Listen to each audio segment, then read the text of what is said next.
2001. godine. Ovo je pesma koja se prvi put pojavila u Sarajevu na festivalu koji se zvao Forte. I zato večeras otvaramo ovaj koncert upravo ovom pesmom.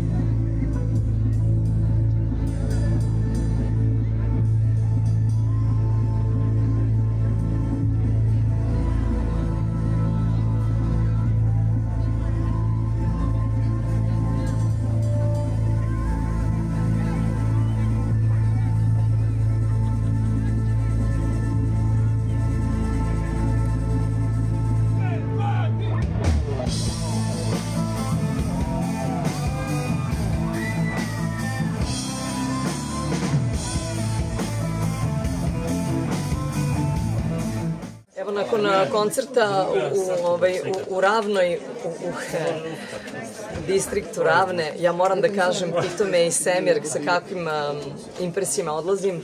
Reći ću samo da odlazim sa željom da se što pre vratim, zato što je ovo područje, sve ovo toliko puno ljubavi i neke fantastične energije. Svakome ko se dvoumi da li da ovde dođe ili da ne dođe, verujte mi, ovo je odmor za dušu, za mozak, za telo. Toliko mi je bilo lepo, toliko odlazim sa ogromnim impresijama, toliko su divni ljudi, svi se smeju, svi su toliko ljubazni. Sve ono što očekujete da će da vam se desi ovde, desit će vam se 10 puta više. Ja sam 30 godina već u svom poslu i svojoj karijeri i zaista sam presrećena što me Semir pozvao da budem deo ovog festivala, deo letnjeg solsticija. Ja sam letnje dete, ja volim leto. Toliko je bilo lepo sinoć, toliko smo podelili neku sjajnu energiju. Gledala sam snimke sa Instagrama ljudi koji su me tagovali, hvala vam svima puno, prvo to.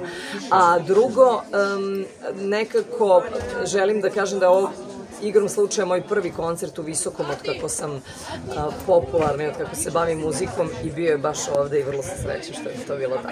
Ja ću sigurno doći u avgustu, ako Bog da, ako sve bude bilo u redu, a nadam se da ću dolaziti češće jer zaista mislim da svakome ko troši svoju energiju, koje deli, potrebno je da dođe s vremena na vreme negdje ide na dokanad. Ja, ovo je stvarno sjajno mesto za to.